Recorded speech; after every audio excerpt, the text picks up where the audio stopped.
le compartía a la maestra que sucede algo con la fotografía. ¿Cuántos aquí traen celular con cámara en este momento? Todos tenemos acceso ya a una cámara fotográfica y sin embargo no sabemos mucho qué hacer con ella, no podemos pasar de lo automático. Y tampoco hace falta cuando estamos registrando el día a día y no estamos con la necesidad de generar ciertos parámetros de calidad o de contenido, pero cuando llegamos a un trabajo excepcional al final del ciclo, cuando tenemos que hacer un documento, ahí resulta que estamos tan viciados en la forma en cómo hacemos el trabajo que no sabemos hacerlo de otra forma, y obviamente eso afecta muchas veces en que queremos comunicar a través de lo que estamos haciendo en cuanto al tema de la fotografía en particular. De aquí, ¿hay alguien que sepa manejar una cámara en modo manual? 1, 2, por allá 3. Solo 3 personas de todos los que están aquí presentes. Pero todos los demás traemos un celular con cámara, ¿no? ¿Hay alguien que no tenga celular con cámara?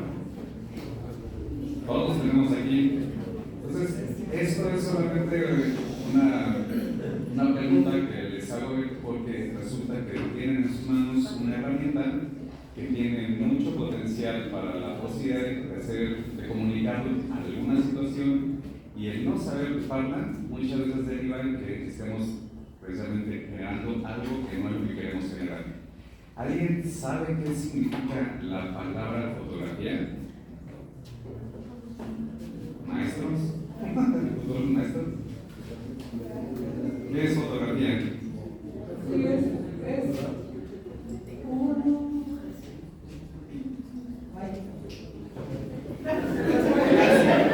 Casi. Fotos, imágenes, grafos, escritos. O sea, es una grafía o un escrito o un documento que todas las veces de cualquier otro escrito. O sea, la imagen sustituye cualquier ícono o cualquier signo. De hecho, la palabra foto viene de fos, que significa luz, y grafos es escritura. Entonces, de forma muy literal, fotografía significa escribir con luz. Y eso es todo un rollo, porque escribir con luz implica que tenemos que tener conciencia sobre cómo manejar la luz, y eso es todo un tema. Si yo les dijera que, no sé, la gente se saca de onda cuando una frase no termina como ellos salchichan. El que no manejemos bien el discurso muchas veces hace que el mensaje se pierda en el camino, se interprete de forma diferente, y esto, pues obviamente a nosotros como emisores de mensaje nos debe interesar mucho. En la fotografía, que significa escribir con luz, básicamente el tema es aprender a manipular la luz para que yo pueda proyectar algo, ¿okay? Lo que yo quiera. Si yo soy el fotógrafo, yo soy el encargado de emitir el mensaje. Cuando yo he tenido una década dando clases en la universidad y me toca la materia de seminario de tesis, el principal problema que tengo como docente es que llegan alumnos al octavo semestre y no son capaces de hilar ideas en párrafos y terminan queriendo meterme toda la idea en un párrafo. El problema que se presenta aquí es este, y entonces pensamos que la solución podría ser esta, y cuando se va a aplicar vamos a poder llegar a estas conclusiones, y entonces cuando tengamos las conclusiones vamos a solucionarlo todo en un párrafo. Y es como, a ver, momento, estamos desarrollando un documento profesional que tiene la intención de evidenciar que están preparados como para sintetizar toda la problemática que tenemos, y entonces yo necesito como catedrático que me estructure planteamiento del problema, hipótesis, bla, bla, bla, y que al final de cuentas haya una secuencia lógica en lo que yo quiero expresar. El tema de la comunicación de por sí es un tema bastante complejo en todos los ámbitos, no solamente en el profesional, sino en el personal. Cuando no tenemos un detalle porque mandamos un mensaje y nos empelotaron las ideas y ya se leyó del otro lado de una forma diferente. Entonces el proceso de cómo nosotros empezamos a entender la comunicación nos permite también dominarla de mejor forma, y entonces nos permite emitir un mensaje más adecuado, que se puede interpretar mejor y que obviamente ayuda a todos. El texto se oye clarito, más bien se interpreta clarito fotografía no tenemos tanta claridad como en el tema de las palabras. Y entonces, una de las cuestiones de la fotografía que más ayuda a una cuestión como esta que estamos aquí involucrados en temas de docencia e investigación es la fotografía documental. Porque la fotografía documental tiene un abordaje de la foto desde un esquema muy analítico, a diferencia de otras. Antes de meterme propiamente en el tema de la documental, que es para lo que queremos compartir esta charla con ustedes, quisiera platicarles un poquito de lo básico de fotografía. De entrada, hay como una invitación a ustedes como futuros docentes de que en algún momento tomen por ahí algún cursito en línea de una parte de fotografía. ¿Por qué? Porque es una herramienta muy buena para cuando uno está en este papel de docente y quiere acercar los alumnos a otras formas de ver las cosas. Esto es primordial en esta herramienta que se les da. Cuando están ustedes en un papel de docentes, a ustedes les funciona que tengan mucha claridad en el tema que cada alumno que ustedes van a tener tiene una forma diferente de ver las cosas. A esto se le llama perspectiva. Y en el tema de la perspectiva hay una filosofía enorme. Si hay un montón de, si ponen en Google memes de perspectivas, van a ver estos memes donde está una persona frente a otra y les dice dibujado un 6, el de la derecha dice es un 6 y el de la izquierda es un 9, y los dos tienen razón, porque todo depende desde qué ángulo se mire. La perspectiva es esta forma de cómo elegimos ver las cosas, y obviamente cada individuo tiene una perspectiva diferente. El tema de la docencia es entender esto, porque sobre todo cuando están con jóvenes de secundaria, con jóvenes de primaria, se van a dar cuenta que esas personitas tienen formas de ver las cosas de manera diferente, y muchas veces nosotros nos toca como docentes empezar a expandir esas visiones, decir, sí, se puede ver de esta forma, pero también lo puedes ver de esta otra forma. En la medida en que vamos expandiendo la conciencia, también se adquieren más herramientas, se vuelve un asunto mucho más integral, y a nosotros como docentes nos ayuda un montón. Y entonces la fotografía es como una de esas herramientas que precisamente va muy de la mano con tener esa posibilidad de ver las cosas desde otro ángulo, y además desde un ángulo que es consciente. Mi abordaje de la fotografía no fue propiamente porque quería aprender fotografía, en mi caso fue un tema terapéutico. Yo tengo ahí un proceso de hiperactividad mental y mi cerebro está así como que tuviera 20 radios todo el tiempo, y la fotografía fue algo que me sugirió un terapeuta como para decir, ok, si sientes que te está dando ansiedad porque no puedes dejar de hacer las cosas, busca alguna actividad que te guste y que te haga como tener hiperfocus en un tema. Y la fotografía es fenomenal para eso, porque si tienes que hacer fotografía, tienes que estar viendo el edificio, pero viendo la luz, pero viendo las líneas, pero viendo los parámetros de una cámara. Entonces es como que las 20 radios en mi cabeza hablan de un solo tema, ¿no? ¿Cómo voy a hacer la foto? Y una voz está así de, usa este parámetro y está, no, pero la luz, no, pero la inclinación, no, y como que todas hablan de lo mismo. Y para mí es como que, de momento puedo estar en ese tema y ya. Pero como herramienta me dio mucho más, porque entonces yo en mi formación como docente era como empezar a tener esa posibilidad de tener estrategias para hacer hiperfocus en los temas que tuvieran que ver con las materias, y a mis alumnos les daba también esta cuestión de van a tener un tema, lo que quieran. Yo daba proyectos de inversión, elijan un tema y el tema vamos a hacer análisis pero de mercado, de demanda, de presupuestos, y vamos a analizarlo desde varias formas de verlo. ¿Qué estás viendo tú respecto a este presupuesto? Y la persona que está enfrente de ti crees que le falta algo, y el de allá crees que le agregas algo, y de momento te das cuenta que el que cada quien aporta una forma de ver diferente de la situación terminaba generando una riqueza de información, y eso pues enriquecía mucho el proyecto, ¿no? Y surgían un montón de variantes que apoyaban mucho a la dinámica de la docencia. Entonces la fotografía a mí me dio herramientas como docentes, y también está como una invitación para que ustedes pudieran en algún momento considerarla como una actividad que bien puede ser para preparación profesional o bien puede ser como una cuestión personal. Empezando así como solamente una salpicada de básicos de fotografía.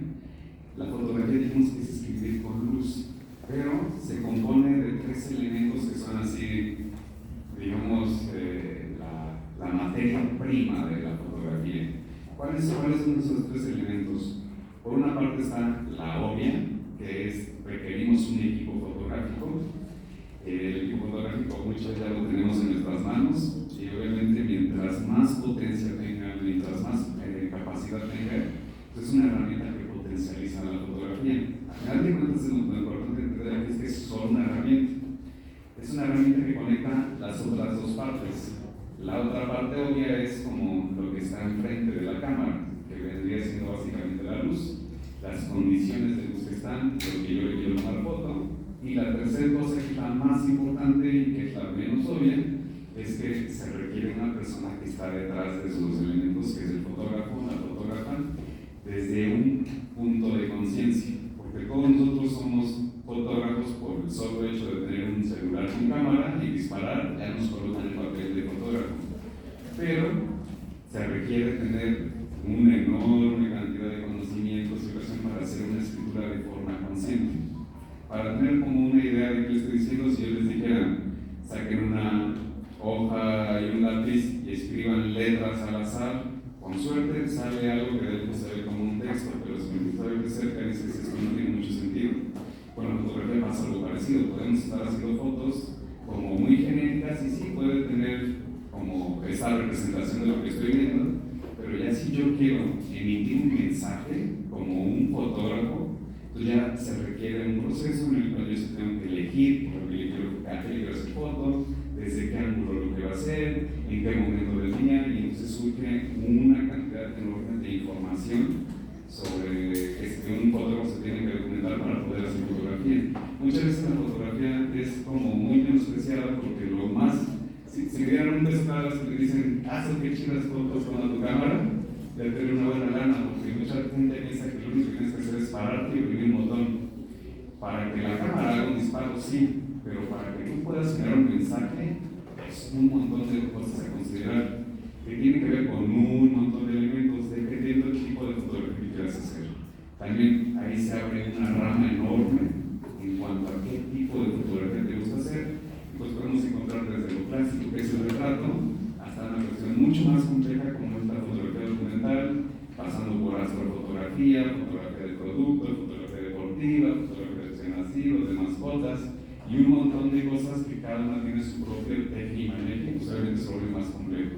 Sin embargo, vuelvo a la misma invitación, cada que ustedes se meten a hacer fotografía, de momento encuentran algo que les gusta. Algo de lo más noble que tiene la fotografía es que, a diferencia de otras profesiones, tú no puedes decir, ay, se me antoja ser médico y como me gusta, ya, o sea, como que ya tomo un cursito en línea y ya puedo ser cirujano. Eso no es ni siquiera legal. Pero la fotografía no tiene eso, la fotografía no tiene esa exigencia del profesionalismo. La fotografía, me contratan y nadie me ha pedido una cédula de fotografía. Lo que me genera chamba para mí de fotógrafo es la calidad de mi trabajo. Y la calidad de mi trabajo se refleja en la imagen que produzco. Y yo he generado un portafolio a base de tomar un montón de cursos en línea, hasta YouTube, uno que otro librito, uno que otro workshop, pero al final de cuentas he ido construyendo esta segunda carrera que tengo a base de pequeños elementos. Y algo súper bonito para mí ha sido de que he encontrado áreas de la fotografía que no me gustan ni me aburren, pero hay otras que me encantan. La fotografía es un muy buen espejo sobre lo que a ustedes les gusta. Es una forma de conocer el mundo a través de un dispositivo que te das cuenta que de momento te permite ver otras cosas. Para mí una de las cosas que me borró la cabeza fue la primera vez que hice esta fotografía y estoy parado a las 3 de la mañana en el cofre de Perote y yo digo, qué bonitas son las estrellas, pero llega el profe, pone la cámara y dispara y a veces pude ver siempre la Vía Láctea y todo eso está y eso, que mis ojos no ven, pero sí lo logra ver la cámara y entonces fue como cómo lo hace y empiezas a aprender un montón de cosas. La misma fotografía me llevó a otros conocimientos que me sirvieron también en el campo docente. Tan solo hablar de astrofotografía, por ejemplo, cuando tú te paras ahí y ves el centro galáctico en la cámara y dices, ¿por qué yo no lo veo?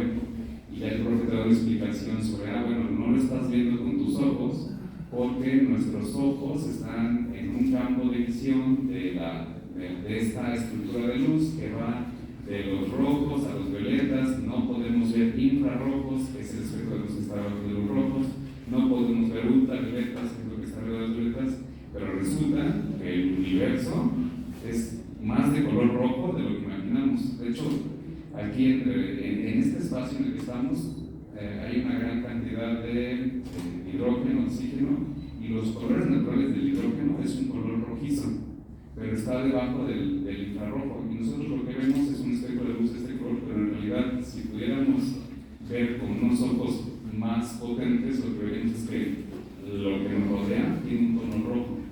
Y esto no estaba como en nuestra cabeza hasta que la gente que empieza a hacer cámaras fotográficas, que estamos hablando, bueno, en 1830 aproximadamente empieza todo el ruido de la fotografía, ya tiene casi 200 años, pero lo digital empieza en los años 90. Y el primer problema que tuvieron la gente que fabricó cámaras digitales es que cuando salían y hacían fotos, las fotos salían rojas. Y decían, ¿por qué? ¿Por qué se ve rojo? O sea, se ve como si hubiera una bruma rojiza. Y resulta que se ve rojo porque lo que está capturando la cámara es la luz natural del hidrógeno. Y entonces los fabricantes tuvieron que hacer una cosa que se llama filtro de paso alto y se le ponen al sensor para que esa luz rojiza no llegue al sensor. Y entonces cuando vemos la foto, la veamos igual que lo que estamos viendo acá, cuando en realidad estamos viendo nosotros vemos porque nuestro ojo es muy limitado. Este tipo de como pequeña información que te va llegando, a mí me ha sacado un montón de apuros en el tema de la docencia, porque estoy hablando de una cosa en clase y de momento alguien, bueno, ¿por qué se ve así, profe? Entonces de momento, pues mira, ya que lo preguntas, la explicación científica es esto que está acá atrás, y no me lo dio mi preparación como docente, me lo dio sin querer el tema de la fotografía. En ámbitos parecidos, tiene que ver con la fotografía del producto, en donde tú colocas un elemento y pones los flashes, y también tiene que ver un montón de matemáticas en medio, dependiendo de la distancia que tú colocas el flash, te vas a la potencia de la luz, y entonces viene así como cálculos, ¿no?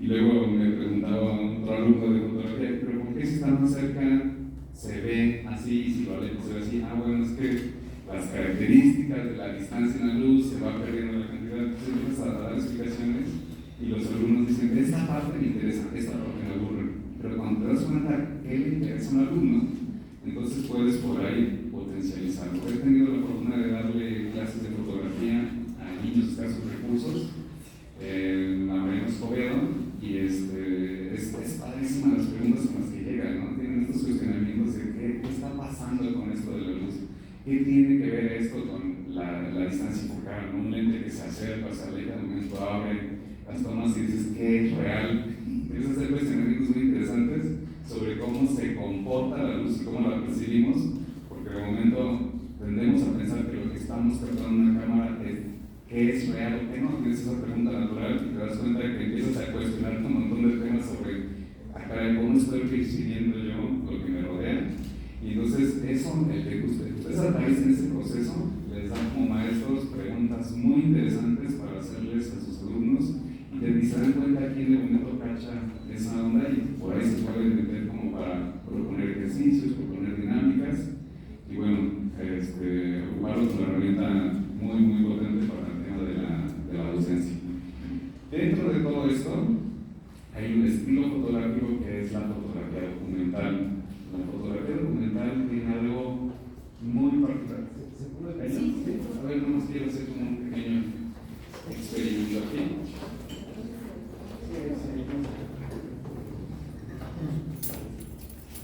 Si alguien tiene alguna pregunta, con toda confianza.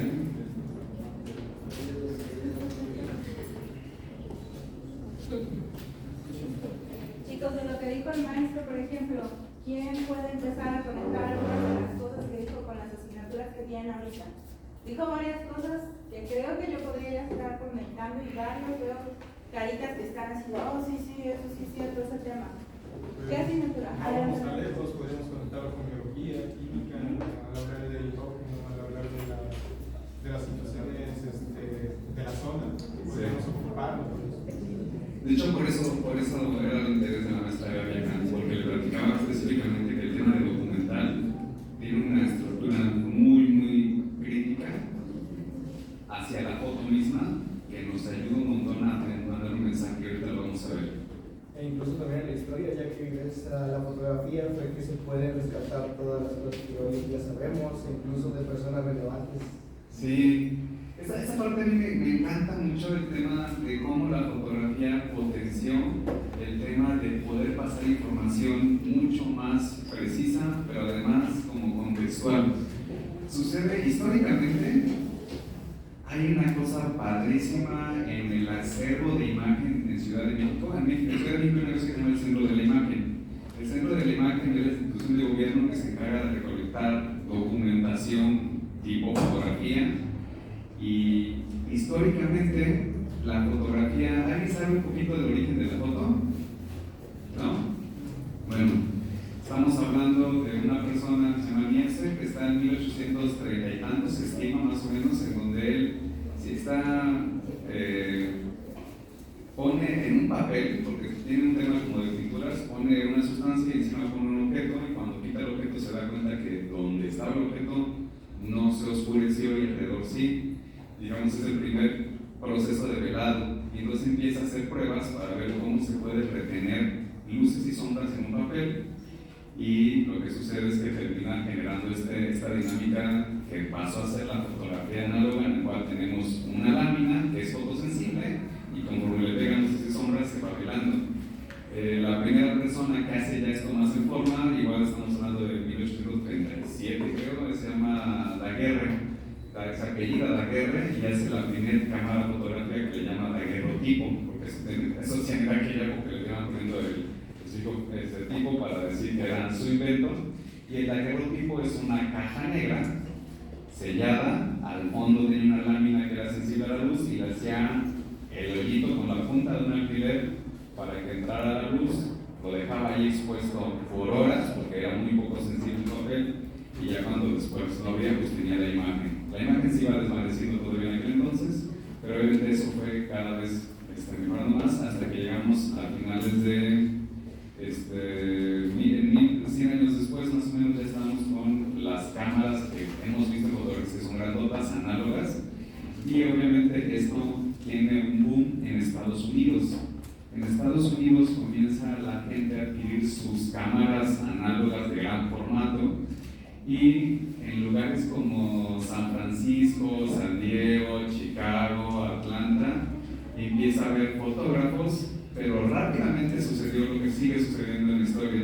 Hay una lucha de egos, quién es el mejor fotógrafo y quién saca la foto más chingona, y entonces tú no sabes, tú no funcionas, yo sí tengo clientes, tú no, y lo que sucede es que hay un éxodo de fotógrafos que no podían competir en Estados Unidos porque había otros más chingones, y esa gente diciendo, bueno, si aquí no puedo hacer foto con inversión porque ya invertí, la gente no viene, ¿eso qué hago? Pues me voy abajo. Y entonces hay un montón de fotografía de la época revolucionaria no hecha por mexicanos, hecha por todos esos fotógrafos que fueron menospreciados en Estados Unidos porque no podían competir con los otros fotógrafos. Y entonces hay un montón de acervo de imagen de la Revolución Mexicana, y podemos saber vestimentas, y podemos saber cómo se movían las tropas, y podemos ver así un montón de cosas, porque había un montón de fotógrafos norteamericanos documentando lo que estaba pasando en México en la Revolución, y no porque fueran historiadores, sino porque estaban en ese intento de decir, me gusta la foto y allá no puedo hacer foto porque hay gente que tiene mejor equipo y gente que está compitiendo muy rudo, y me voy a México. Era tan interesante ver los textos, obviamente ellos documentaban la guerra, la revolución, pero tenían que vivir de algo y ellos vendían fotografía. ¿Cómo vendes la fotografía en un mundo en donde apenas está existiendo? Para la gente, hay relatos que dicen que para la gente lo consideraban como hasta algo de hechicería. Había una rivalidad enorme con los pintores, porque obviamente sucede lo mismo que ahorita la inteligencia artificial con el tema de la foto. Hay un montón de fotógrafos que están alterados porque la inteligencia artificial, que es muy reciente, puede producir fotografías de enorme calidad con solo una indicación. Por ahí, búsquenlo, hay un sujeto en Nueva York que nunca en su vida ha tocado una cámara fotográfica y está vendiendo fotografía de producto, porque van a los restaurantes y les dicen, yo te hago fotos de todo tu menú por $10. Y entonces ni siquiera les pide el producto, él se va a su laptop, tiene Midjourney, que es una una plataforma para hacer fotografía con inteligencia artificial y entonces pone hacer foto de unos macarrones con queso a una distancia tal, focal tanto, con tanto de ISO, con tanto de tas, y son unas fotografías que tú las ves y no puedes distinguir que es hecho con inteligencia artificial.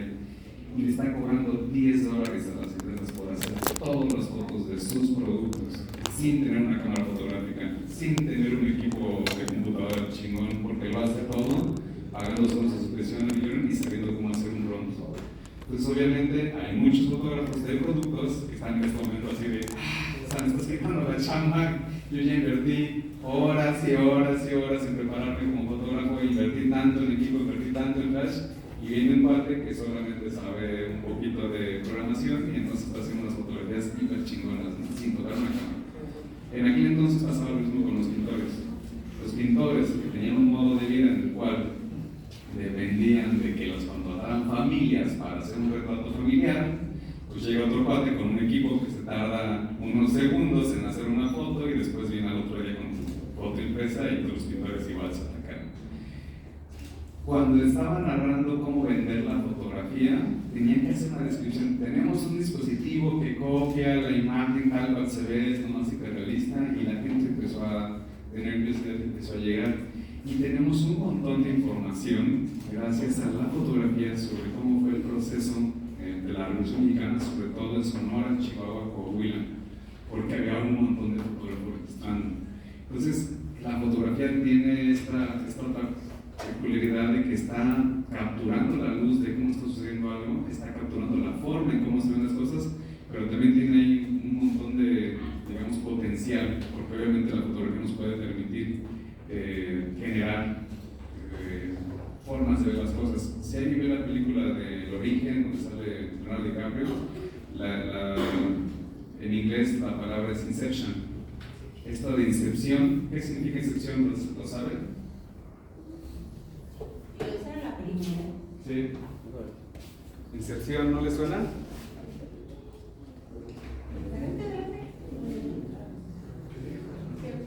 Incepción, ¿no?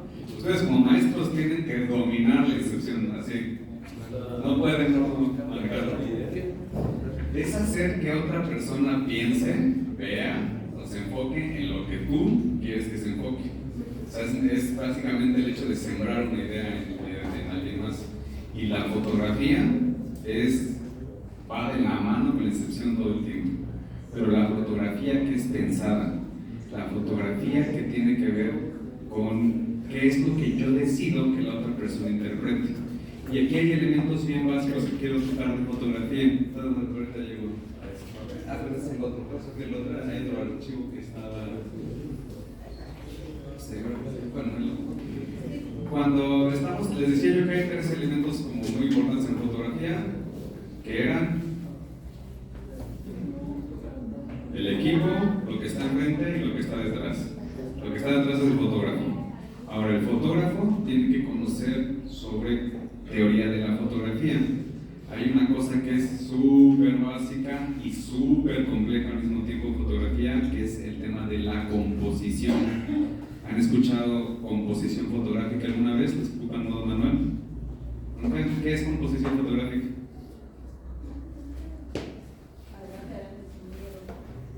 Este es un espacio seguro y se va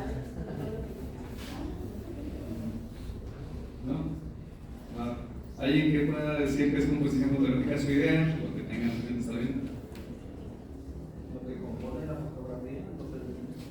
Lo que compone la fotografía, para que no se vea como de la misma palabra composición y lo que compone, podríamos decir lo que incluye la fotografía.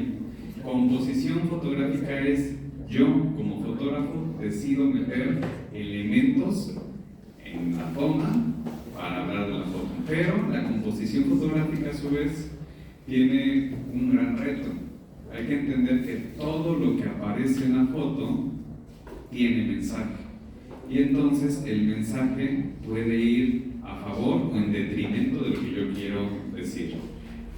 Cuando damos un taller de fotografía para niños y les estamos hablando del tema de composición, yo les digo, vamos a hacer una foto que tenga que ver con un elemento que quieran en el salón y van a hacer una historia de ese elemento.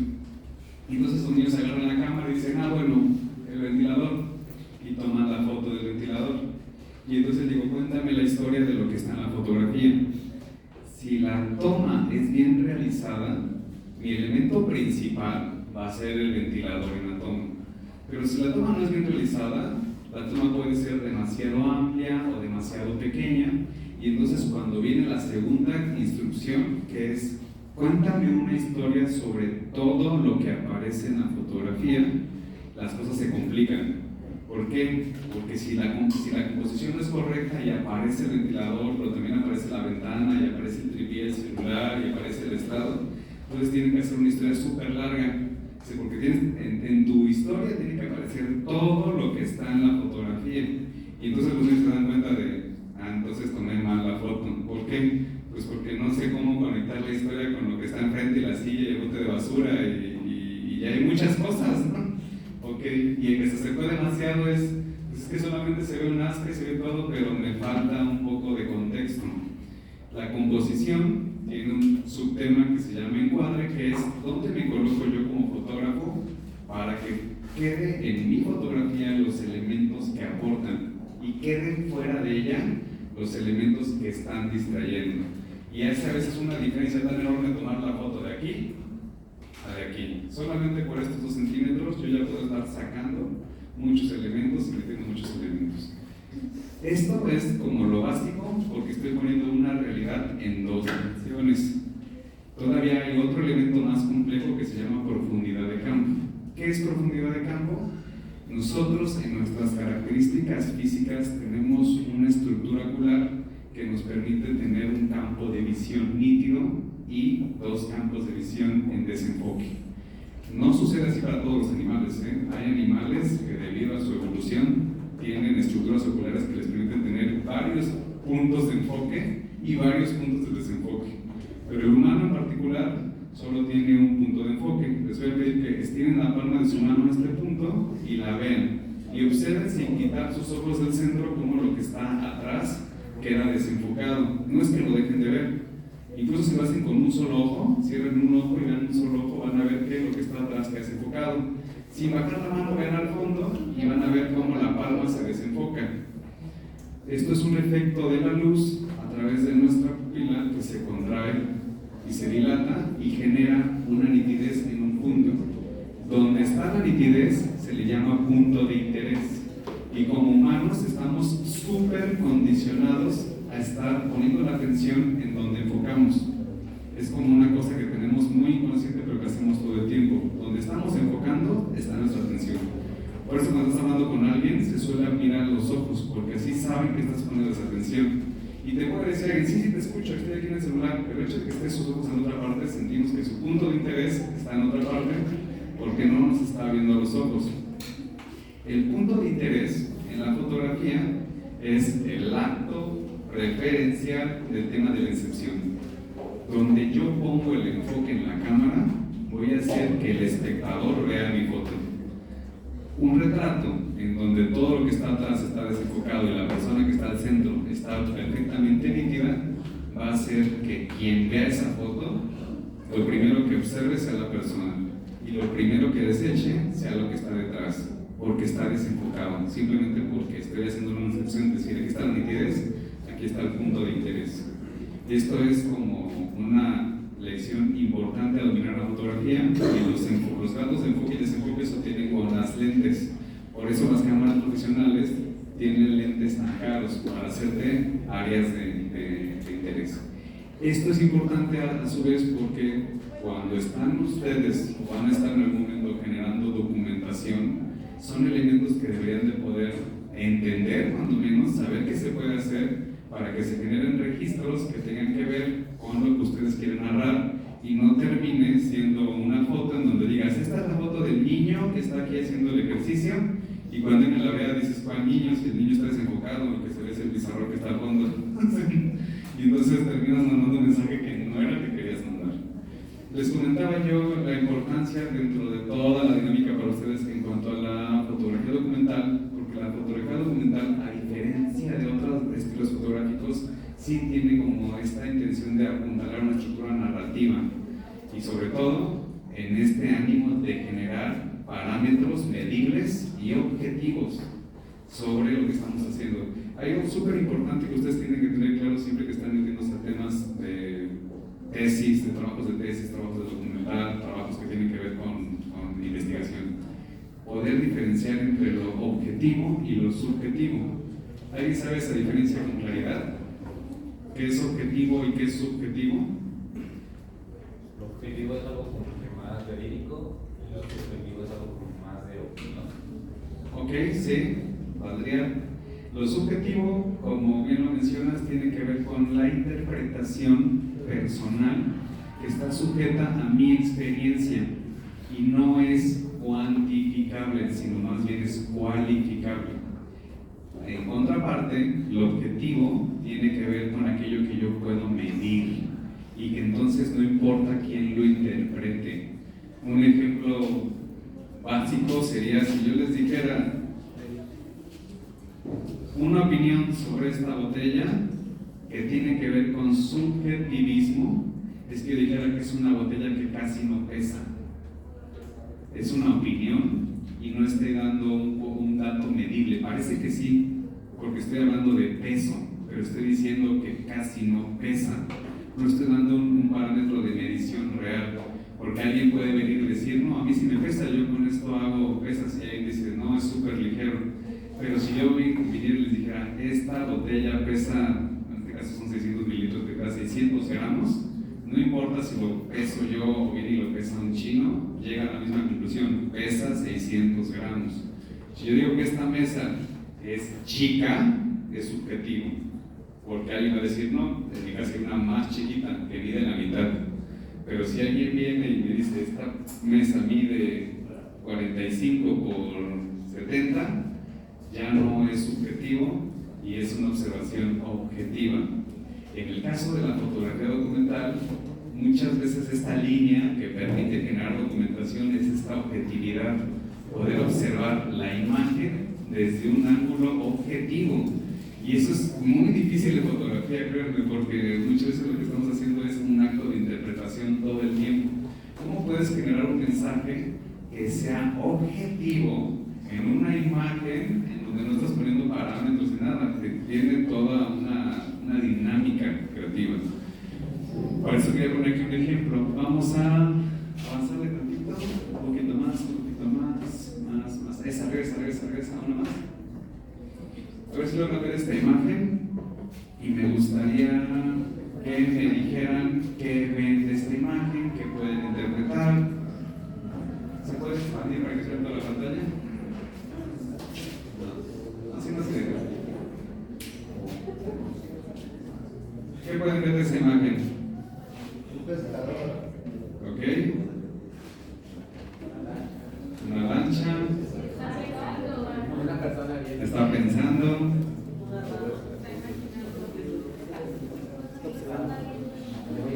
Es una señora que tiene ahí una vestimenta típica, en una especie de playa. Ojo, estoy propiamente en el tema de fotografía documental, en el cual este es un ejemplo clásico de lo que no se hace en fotografía documental. Técnicamente es una foto bien hecha, bonita, la persona está sentada en una barcaza viendo ahí al mar, casi no se distingue aquí la imagen, pero la persona está nítida, las olas están desenfocadas, es fácil distinguir los elementos que están bien hechos en esta foto. Sin embargo, para fines de documentación, es una foto que se presta mucho a lo subjetivo. Hay gente, cuando ponemos este ejemplo en clases de fotografía, la gente termina hablando de emociones, me da nostalgia, siento que está esperando a alguien, pienso que está al final de su día de trabajo, y hay un montón de espacio para la interpretación subjetiva. Cuando estamos hablando de documental, lo que queremos es tener un mensaje muy sólido, y esta es una muy buena foto, pero no es una buena foto para documental, porque me está llevando a temas muy subjetivos.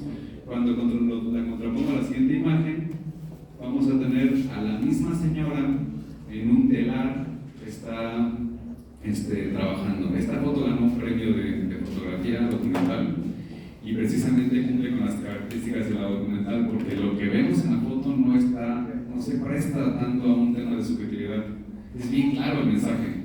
Está trabajando, tiene un telar, no hay ni siquiera la gente no piensa en una emoción, simplemente es lo que yo estoy viendo es una persona que está trabajando, tiene el telar, se puede ver el telar, se puede ver desde un ángulo la chamba, técnicamente está bien trabajada la foto, y entonces esto es una foto que es muy buena para documental. La pasada no es una foto mala, es una foto muy buena, pero no es buena para documental, porque da mucho subjetivo, te presta mucho lo subjetivo. Cuando se ve en algún momento una clase de crítica fotográfica, ¿cómo se compone una crítica fotográfica? Y alguien se mete a la fotografía y dice, quiero que evalúe mi portafolio. ¿Qué se evalúa en un portafolio de fotografía? Hay 3 rubros. El primero es el dominio técnico. El dominio técnico tiene que ver con que hayas ocupado tu herramienta de la mejor manera posible. Tiene que ver con qué lente ocupaste, qué parámetros de velocidad de obturación ocupaste, cuánta sensibilidad, etcétera, etcétera. Y hay como una claridad general entre fotógrafos de decir los mejores parámetros para esta situación serían entre este y este, porque corresponde a lo que se quería retratar. Entonces esa parte es como se logra después de mucha práctica y dominio técnico, pero es como algo muy técnico. La segunda parte comienza a complicarse, porque tiene que ver con temas de composición fotográfica. La segunda evaluación tiene que ver sobre analizar la fotografía en términos de encuadre, que es lo que está dentro de la toma, a lo largo y a lo ancho, y profundidad de campo, que me aparece en áreas de nitidez. Y obviamente ahí es cuando se analiza la foto desde una parte ya entre objetiva y subjetiva, porque entonces el crítico, este elemento no entra en el mensaje, este otro elemento te faltó, y entonces se analiza la fotografía pensando en el contenido. Y la tercera evaluación, que es la más compleja, tiene que ver con la interpretación general de la foto, y es donde, por eso hay un panel de analistas fotógrafos en donde dice un fotógrafo, a mí me evoca esto, yo observo esto, y el de al lado observa esto y observa aquella, y tú observas esta otra cosa, y entonces si hay consistencia en la imagen, los 3 críticos dicen, sí, yo pensé lo mismo, tú pensaste lo mismo y ella pensó lo mismo. Pero si tú pensaste en una cosa y ella pensó otra cosa y en otra cosa, el mensaje no está tan claro. Y entonces la imagen podría no ser tan buena. O sea, ahí se cree, con esos 3 elementos, una crítica te dice, ¿esta imagen es sólida o no es tan sólida? Específicamente en el campo de la fotografía documental es mucho más rudo el tema, porque en la fotografía documental sí tiene que haber como forzosamente esta interpretación de las 3 personas. Es decir, si ustedes están haciendo una documentación sobre un diario de consumo y están llevándolo a través de una fotografía, la fotografía tendría que estar reflejando información que por una parte tiene un dominio técnico, es decir, si están, por decir algo, pesando sus alimentos, la fotografía tiene que tener la foto de la báscula con el elemento, pero tiene que estar nítida en donde se ve el peso, porque de nada me serviría que esté nítida la fruta que está encima de la báscula, pero que no se lleguen a ver los dígitos de cuánto marcó la báscula porque está desenfocada. Entonces necesito que la parte técnica esté como dominada. Por otra parte, la parte del contexto, o sea, se tiene que ver la báscula y la fruta, pero no tiene caso que se vea toda la barra y el cuchillo y la tabla de picar, porque está distrayendo mi registro.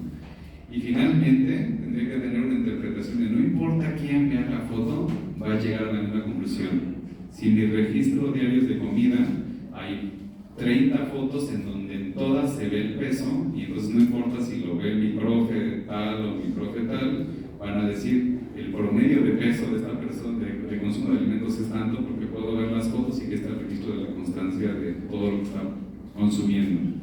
Entonces la fotografía documental tiene este aspecto de que si tú lo haces bien, te da un gran soporte porque ni siquiera entra a debate. Si ustedes van a hacer una defensa de tesis, por ejemplo, y tienen que respaldarla con la investigación que ustedes hicieron, las propias fotos les sacan la chamba de forma increíble porque las fotos aportan un montón de datos, pero si están bien hechas. Si están mal hechas, va a jugar en su contra, porque entonces la misma foto puede evidenciar que no se está poniendo atención, que no se está observando de forma adecuada el problema, y entonces juega en tu contra. La fotografía documental es como esta herramienta, debe de verse así, de registro, en la cual precisamente genera una evidencia de algo que se está registrando, y pues obviamente nos facilita a nosotros como investigadores, como docentes, como catedráticos, decir, la evidencia es esta, y como está bien tomada la foto, pues obviamente aquí, no importa quién la vea, va a interpretar lo mismo. Pues me ayuda un montón. ¿Hasta aquí alguna duda? ¿Pregunta? No, ninguna. ¿Ya se lo vieron? ¿Alguna pregunta sobre cómo, por ejemplo, los que están haciendo ya su fotodiario, de cómo mejorarlo? Ahorita con lo que ya nos ha comentado el maestro Marco, vi por ahí varias caritas que se están como repensando de, sí, mis fotografías no las estoy tomando como tal vez debiera para hacer un registro, ¿no? Y aquí es, insisto, muy importante lo que decía el maestro también. ¿Cuál es el objetivo de su fotografía? Porque quizás su fotografía sí sea el objetivo registrar la emoción que sintieron cuando de pronto se dieron cuenta que estaban consumiendo algo. También puede ser intentar registrar esa emoción y es válido, pero necesitan estar muy claros en cuál es el objetivo de su fotografía. Estoy registrando algo medible, algo que no va a ser debatible, datos duros, por así llamarlos, o estoy queriendo registrar esa emoción que yo sentí cuando, pero entonces, aun si es una emoción, tiene que quedar clara cuál fue la emoción que ustedes quisieron registrar. No que de pronto alguien vea la fotografía y a alguien le evoque alegría y a alguien le evoque tristeza. Si tú quisiste registrar conmoción o sorpresa o algo, esa es la lectura que le debe dar también la otra persona. Entonces, por eso es importante saber cuál es el foco que ustedes quieren, o en dónde está el interés que ustedes quieren que además la otra persona vea. Y pongo mucha énfasis en esto porque por ahí les comentaba yo a mi grupo, y creo que también el maestro Beli lo ha ido comentando con los otros grupos. Va a ser probablemente esto del registro documental, va a ser probablemente el eje del proyecto integrador. Se está viendo si se organiza una feria, si se organiza una exposición o algo por el estilo. Pues vamos a buscar integrar justamente las asignaturas, pero para eso es importante que haya material con la calidad que nos permita justamente demostrar esos aprendizajes que han tenido a lo largo del semestre. ¿Sí? Alguien que quiera consultar alguna duda técnica o algo, oiga, ¿y cómo hago esta composición? O alguna cosa por ahí. Vamos por allá. ¿Qué es el ISO? ¿El ISO? Lo he visto Sí. mucho en la cámara del celular, pero no, ni idea qué sea. Cuando haces fotografía en modo manual, la foto se va a armar con 3 elementos. Un elemento es, ahí está la velocidad de obturación, más bien el tiempo de exposición, porque es un error. Cuando entendemos cómo funciona la fotografía, tenemos un sensor que captura la luz. Principio básico, la luz entra al sensor. El cómo entra va a tener un resultado final. Y el cómo entra se alimenta de 3 aspectos. El tiempo de exposición. ¿Qué tanto tiempo se mantiene el lente abierto que permite el paso de la luz? Si el tiempo es mucho, podemos capturar barridos. Esas estelas de luz cuando los coches pasan en la noche o una persona que va corriendo y se ve como barrida, se logra porque el tiempo de exposición fue lo suficientemente largo como para poder captar el barrimiento del movimiento. Segundo elemento, la apertura de diafragma. ¿Qué tan pequeño o qué tan amplio es el tamaño de cómo se mueven las aspas del lente? Y eso va a tener un impacto en nuestra profundidad de campo, dónde está el área de nitidez. Si nosotros tenemos un círculo más pequeño, entra menos luz, y si lo hacemos muy rápido, entra menos luz. ¿Cómo compensamos la falta de luz? Le podemos dar más sensibilidad al sensor a través de electricidad. Y entonces la sensibilidad del sensor hace que sea más receptivo o menos receptivo a la luz. Eso es el ISO, la sensibilidad al sensor. ¿Y de dónde viene ISO? ¿Por qué se llama ISO? Bueno, la historia no tiene nada que ver con la fotografía, en realidad. Estamos hablando de que durante el proceso de desarrollo de cámaras análogas tiene una especie de boom la industria en la época de la Segunda Guerra Mundial.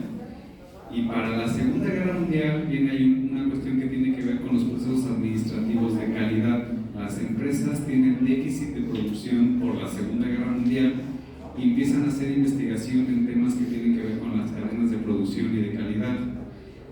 Se hace una empresa que logra, más bien que se enfoca en generar estándares de calidad, y entonces esta empresa surge en Estados Unidos y se llama American Standardization Association, la Asociación Americana de Estándares, ASA.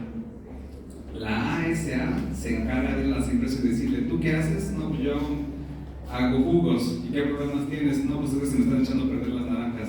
Ah, mira, vamos a hacer una estructura para que tengas primeras entradas, primeras salidas, y sepas cuándo recortaste la naranja y cuál tiene que salir primero, y este va a ser tu protocolo de acción, y si no se te van a pudrir las naranjas, ¿no? Ah, perfecto, funcionó muy bien. ¿Y tú qué haces? No, pues yo produzco cajas de cartón. Fíjate que a mí la ASA me ayudó. Ah, bueno, con cajas de cartón, ¿cuál es tu problema? No, pues es que mis proveedores me quedan mal, no me pagan. Ah, bueno, hacemos una estructura que tenga listas de proveedores, fechas.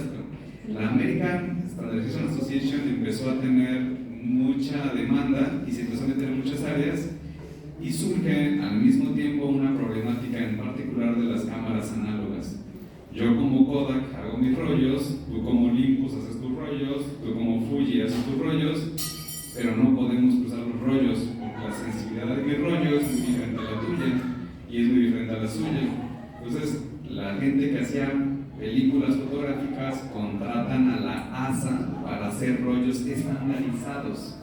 Y entonces viene la ASA y dice, a ver, nos quitamos de broncas, tiene que tener tantos miligramos de sulfito de plata para que sea esta sensibilidad, contando estos, y entonces este rollo ya está estandarizado y es un rollo ASA 100. Y este es un ISO, es un ASA 200, un ASA 400, un ASA 800, conforme grados de sensibilidad. La empresa tiene tanto éxito que empieza a tener sucursales en Europa, empieza a tener sucursales en América Latina, y deja de ser ASA y empieza a ser International Standardization Organization, ISO. Y hace ISO para todo, por eso hay certificados en ISO 9000 en todas partes, desde productos de comida hasta fabricación de llantas. Y los rollos que ya estaban estandarizados empezaron a ser rollo ISO 100, ISO 200, ISO 400, porque eran rollos estandarizados, y cuando surge la fotografía digital lo pasan tal cual, sensibilidad ISO 100, sensibilidad ISO 200, ISO 400, porque era una estandarización de sensibilidad a la luz. Pero no, el vocablo significa International Standardization Organization, en realidad, solamente porque la gente ya lo conocía así y se lo trajeron, pero eso significa ISO. Sí, ¿verdad? ¿Alguna otra pregunta? ¿No? Dígame. Para concretar un poquito esto, la fotografía documental es precisamente la que no permite tanta interpretación, digamos, subjetiva, y por tanto nos sirve muchísimo para nuestros documentos. Ellos apenas están en cuarto semestre, sí, pero para sexto ya tienen que identificar qué tipo de documento recepcionar para trabajar. Tenemos tres modalidades: la tesis, el informe de práctica y el portafolio de evidencias. Y el que trabajamos en este momento, que ya se ha titulado por él, es un portafolio electrónico o un portafolio. Y precisamente este tipo de fotografía es una herramienta, sólida para el portafolio de evidencias. Sí. Y efectivamente este tipo de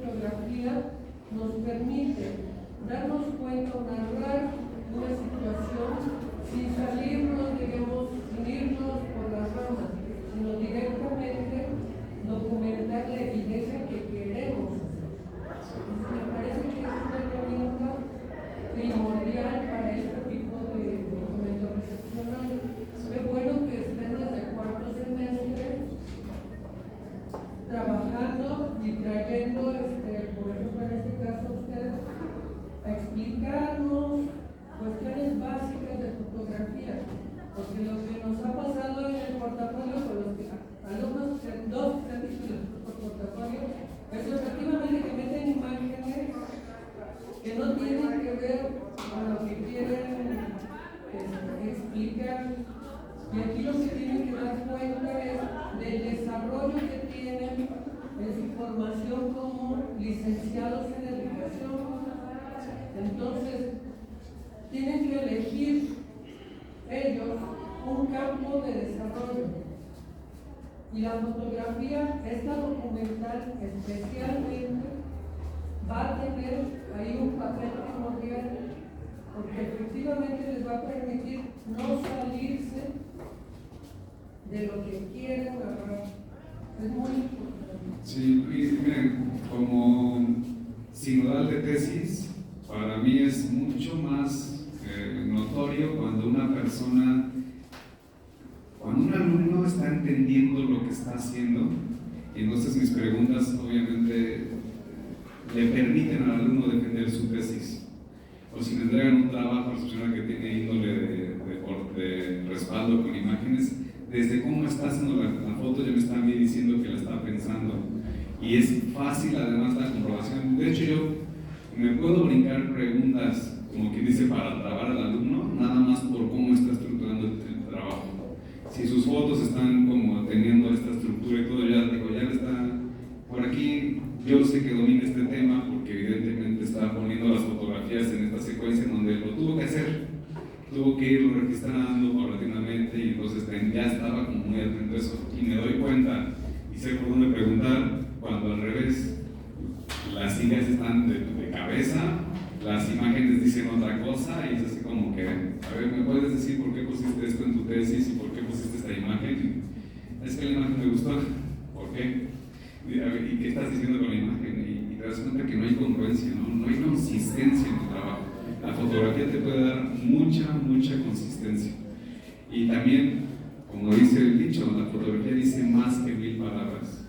Igual no me ha tocado propiamente en el ámbito educativo, pero una alumna estaba haciendo un proyecto de inversión que tenía que ver hizo un programa de riego para aguacates y las puras fotos iban solo aguacates con reglas. Mes 1, mes 2, la fecha así, y era evidente que dice, el aguacate sin riego creció tanto, el aguacate con el esquema de riego creció tanto, y todas las fotos del aguacatito con su reguita creciendo así.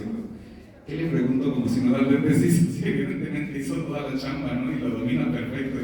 Es que aquí me quedé tanto, a veces, pues sí, tu estructura está bien, ¿no? Y ya hago preguntas más serias como, ¿qué aprendiste? No, pero no le puedo preguntar sobre tu trabajo porque está impecablemente estructurado, ¿no? Una pregunta, sí. Ya que llegamos a esto, pero ¿requiere la fotografía documental planeación?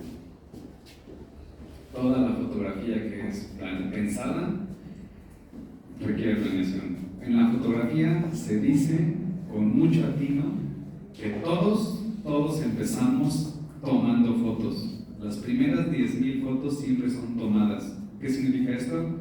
Que voy con mi cámara y ¡ay, qué bonito! ¡Ay, mira! Oye, párate ahí. Después de las 10,000 fotos, lo que sucede es que empezamos en un proceso autocrítico, es decir, no se ve tan chido como se ve en mi cabeza, ¿no? ¿Y por qué? Es que, a ver, no es lo que yo quería hacer. Y entonces es cuando el automático ya no te sirve y tienes que empezar a hacer en modo manual porque dices, no, quiero más exposición porque lo que quiero es que se barra, quiero algo así, pero tiene que ser en la mañana. Dejas de tomar foto para empezar a hacer la foto.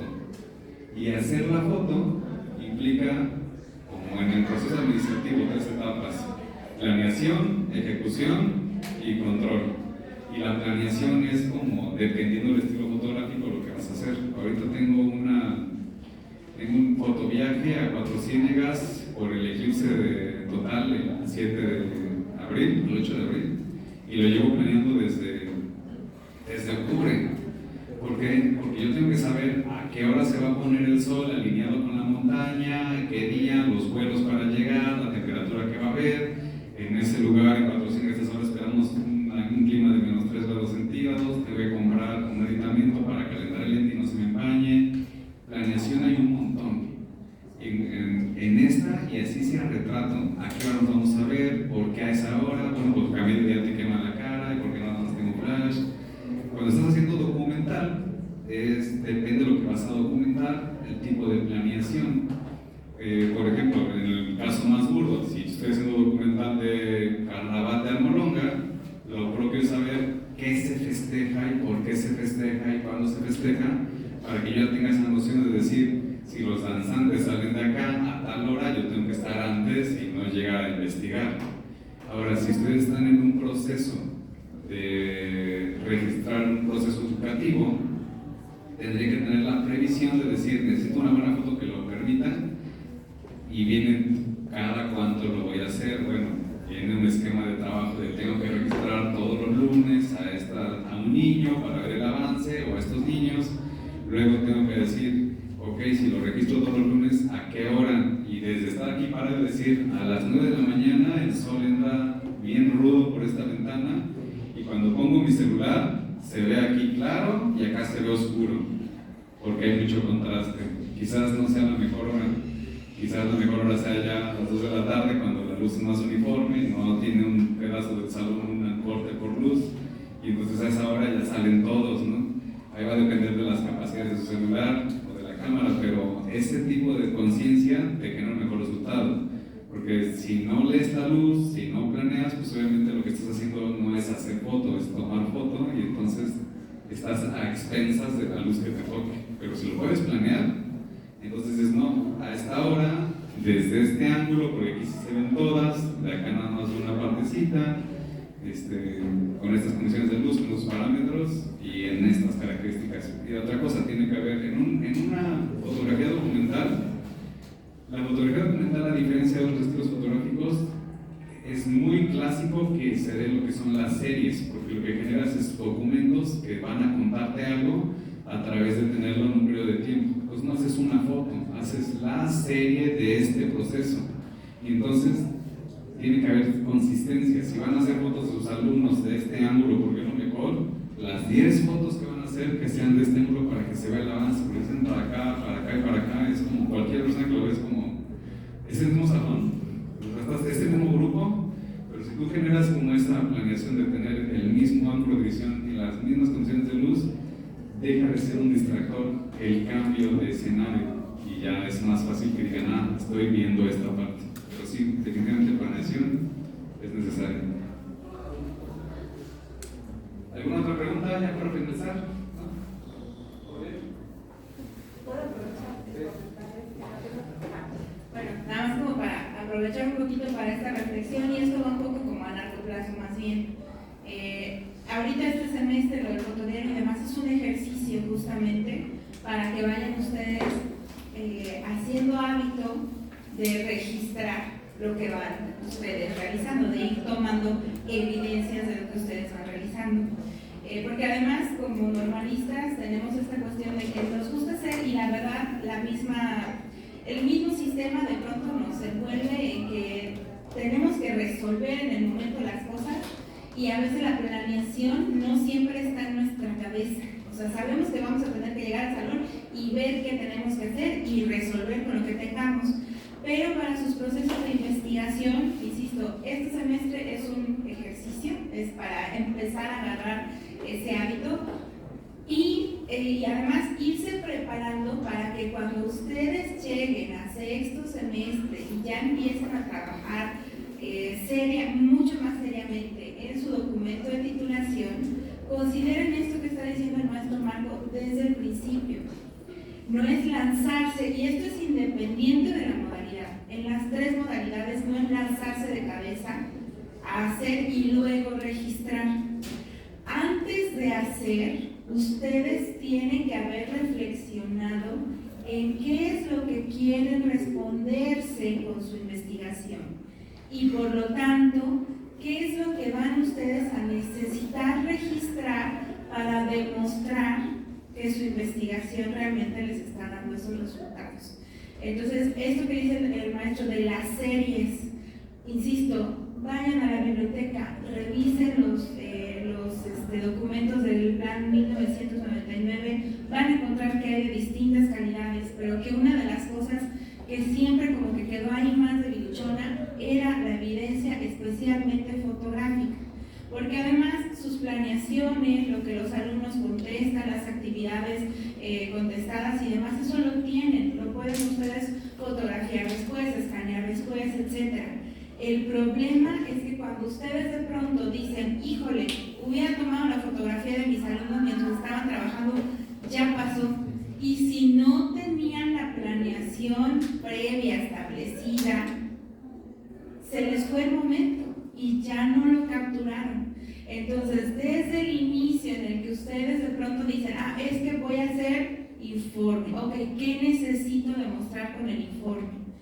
Pues necesito demostrar que estuve trabajando con una cierta estrategia, con una cierta herramienta, con un no sé qué, van a ser ciclos, ¿sí? Entonces, todo esto de entender la modalidad, qué es lo que necesito en la tesis, qué es lo que necesito en el portafolio, qué es lo que voy a querer yo demostrar al final, lo tienen que tener pensado desde el principio para poder generar la evidencia que demuestre, como decía el maestro Marco, que sin que yo tenga que decir nada más, presente mi evidencia y quede claro lo que hice. Ustedes, pues les va a tocar, ahorita justamente estamos en el proceso de presentación de avances de sus compañeros de octavo. Seguro algunos ya les empezaron a platicar y ya entraron en los nervios y es que no sé qué presentar en mis avances. Pero si tú tienes la planeación desde el inicio, tu presentación de avances puede ser incluso hasta este momento tengo recuperadas estas evidencias y pones un collage de tus imágenes, de tus fotografías, pones una serie en el primer ciclo, en mi informe llevo esto y les presentas una serie de fotografías en donde justamente se ve cómo implementaste lo que sea que tú hayas querido implementar, ¿no? Entonces, sí es bien importante este punto de la planeación, qué bueno que sale y además qué bueno que sale como una cuestión fundamental en este tipo de fotografía documental, ¿okay? El registro de la evidencia es importante saber desde el inicio qué quiero yo registrar. Dudas, preguntas, comentarios, chicos. Por ahí los míos ya tienen su tarea, ¿verdad? De que van a tener que subir su reflexión y qué es lo que están recuperando. Invito a los demás grupos a hacer lo mismo o hacer algo parecido. Pero en este momento, ¿qué quieren rescatar? Me gustaría escuchar por ahí algunas vocecitas. ¿Qué están rescatando de la sesión de hoy? Sin pena, sin miedo. Recuerden, este es un espacio seguro. Adelante, Ale.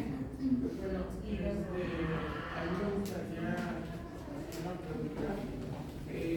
Con el cambio que hemos tenido acerca de lo que es la tecnología, con el cambio que hemos tenido de lo que es acerca de la tecnología, la fotografía ha sufrido ciertos cambios, ¿no? Mi pregunta es, en el tiempo de antes, ¿cómo se podían capturar esa proyección, esa imagen, ese mensaje cuando las fotografías al momento de ser ya ahora sí que mostradas eran solamente en blanco y negro? ¿Cuál es la diferencia que existía anteriormente de ese tipo de fotografía a la que hay ahorita? Bueno, mira, yo consideraría que en la historia que lleva la fotografía en este momento, que son casi 200 años, el avance ha sido rapidísimo y ha habido obviamente gente que lo utiliza como herramienta para mejorar y hay gente que le teme también por lo que implican estos cambios. Hablar específicamente de esa transición de la interpretación de la fotografía, la fotografía puede ser como un blanco y negro y su interpretación no nace con la fotografía, sino nace con la interpretación del arte desde los pintores que estaban mucho antes.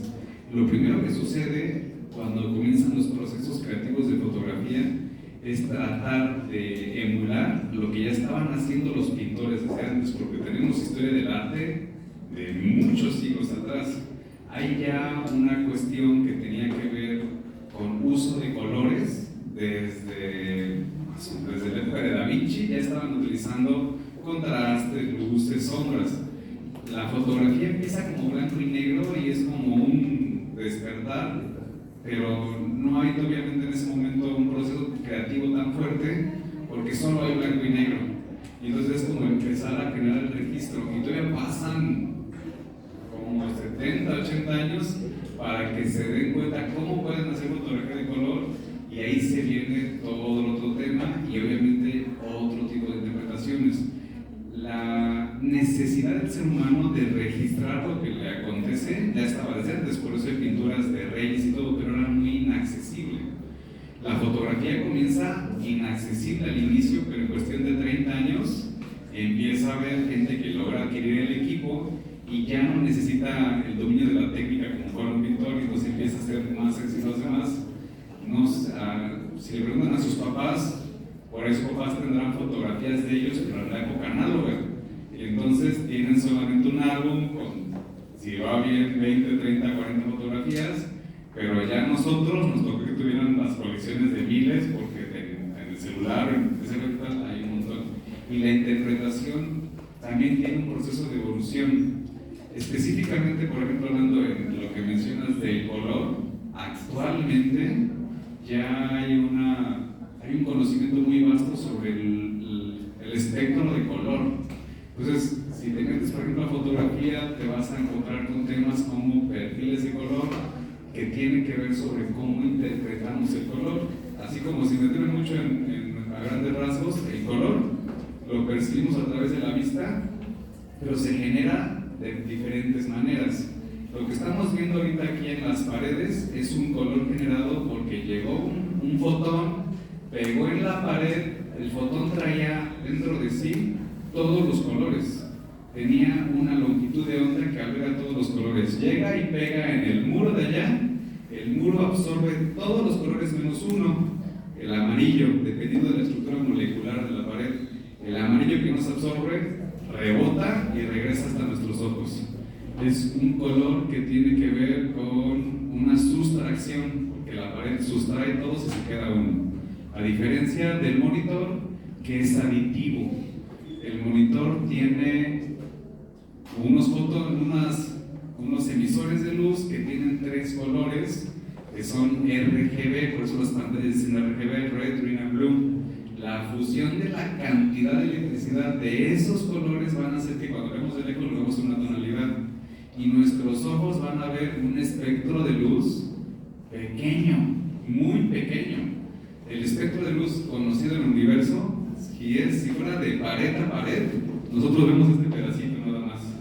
Hay un montón de infrarrojos y un montón de ultravioletas que no somos capaces de ver. Pero, contestando a la pregunta, nuestro conocimiento de esto que ha ido evolucionando con las investigaciones nos permite en este momento generar incepciones respecto a la teoría del color. Hay un montón de información sobre la teoría del color, pero por ejemplo, nada más por mencionar algo, si ustedes ven películas que tienen director de cinematografía, tienen un especialista en color que hace igualaciones de color para que si tú tuvieras en el fondo una chica vestida de rojo en un campo verde, el vestido sea matemáticamente compatible, la longitud de onda, con el verde del campo. Hay una parte de nuestro cerebro que está enfocada y especializada en medir todo el tiempo, medimos, todo el tiempo medimos. Y no estamos conscientes, pero sí percibimos la diferencia. Si alguien toca una guitarra o un piano de forma afinada, lo que estaría entrando a nuestros oídos es una longitud de onda de varias notas que son armoniosas porque matemáticamente tienen una proporción equiparable. Si alguien toca una nota mal, vamos a decir está desafinado, porque haz de cuenta que la secuencia es 2, 4, 6, 8, 9, 10, 11 y hay una proporción matemática que no coincide con todos que son pares y lo oyes desafinado. En el color pasa lo mismo, pero no estamos conscientes. Cuando decimos que algo hace más, que se ve bonito, si lo podemos medir en espectro de luz, vamos a ver que matemáticamente ese amarillo tiene una longitud de onda de tantos nanómetros y se ve bonito con este verde porque matemáticamente es compatible. Eso es un rollo increíble que no sabíamos hace 50 50 años. Ahorita ya podemos medir la longitud de onda. Y entonces, ¿qué hacen? ¿Qué hacen los productores de cine? Hacen mediciones de luz toma por toma, y si a este amarillo le faltan un pelito de amarillo más, se lo suben de forma digital.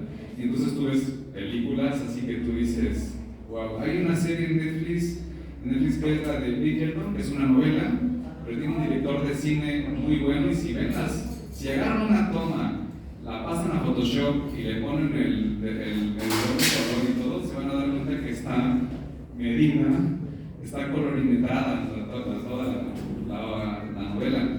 Entonces es visualmente muy llamativa, muy llamativa, porque los colores que te llegan son, a tu cerebro le dicen, esto está chido, está cómodo, está bonito. Es como las películas llamativas, ¿no? Que tienen demasiadas luces, como Blade Runner. Sí.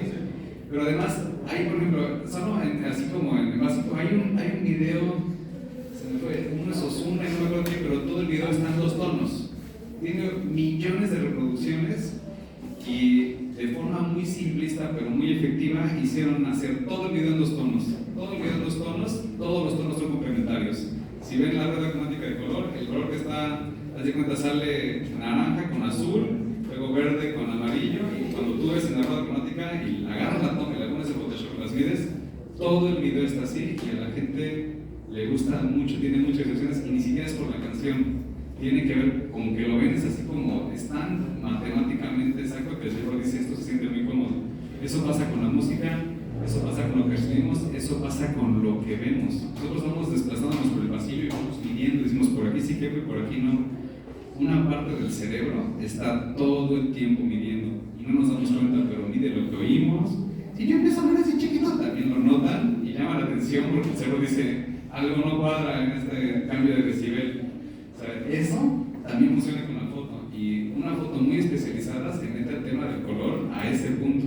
De hecho, si buscan por ahí en internet monitor para fotografía, se van a dar cuenta que un monitor para fotografía cuesta más que una computadora. Estamos hablando de un monitor de 40,000 pesos. ¿Por qué? Porque ese monitor es capaz de reproducir 2 billones de colores, a diferencia de lo que hace un monitor normal, para tener esa capacidad de poder ver esa gradación tan sutil que implica 2 billones de colores. Perdón, ya no sé si me perdí un poco en tu pregunta, pero por ahí el tema de las interpretaciones que sigue evolucionando. Muchas gracias. Sí, un anuncio muy breve, porque a las 10:30 tenemos el homenaje. Pues para los que de pronto tienen que ir saliendo para ir preparándolo, está en la entrada la lista, por favor, para que se anoten. Pongan ahí también su grupo. No vienen las columnas, pero ahí viene, todavía no, por favor, nada más con calma. Terminamos por acá con un comentario. Bueno, primero que nada me gustaría agradecer pues, por la información y por el tiempo pues, del maestro, porque es algo muy valioso. No nos hemos puesto a hacer ese énfasis necesario en esa herramienta que tenemos todos los días, que tenemos al alcance de nuestras manos, y me quedo con esa definición de fotografía, que es el arte de transmitir por medio de fotografías, escribir con luz. O sea, me gusta mucho eso porque yo creo que al igual que los diferentes artes como la música, como la literatura, pues no hay una verdad, no hay una verdad absoluta, sino que depende de la perspectiva de cada persona. Y yo creo que pues, es muy interesante cómo todas las personas pensamos diferente. Entonces todos tenemos una perspectiva de ver al mundo, y en conjunto todos podemos conformar incluso corrientes de pensamiento que hoy en día pues yo siento que están muy diversas. Entonces pues me gustaría concluir con ese comentario. Gracias. Así que es por acá también tenía una pregunta. Gracias.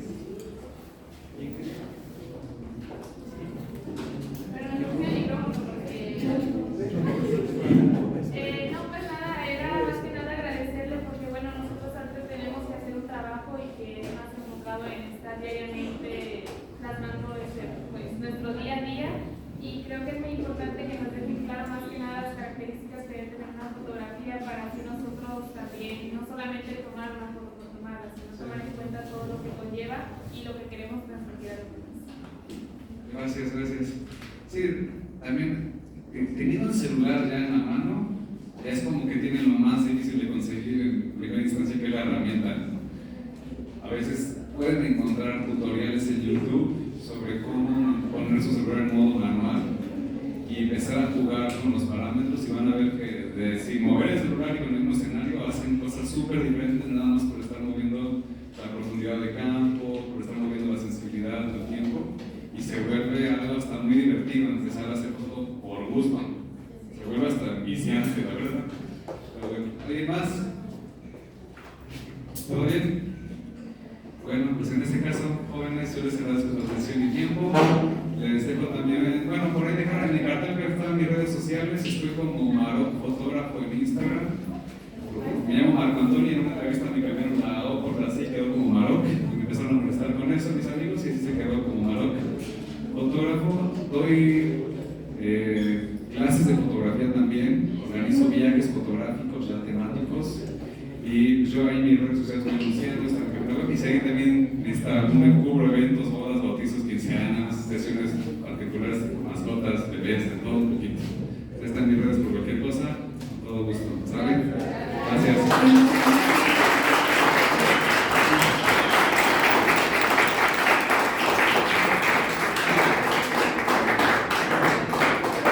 Pues muchas gracias, chicos, y muchas gracias al maestro que nos dio esta plática. Nos vemos el miércoles aquí nos toca conmigo. Vaya tomando nota, voy a subir el espacio que hablo.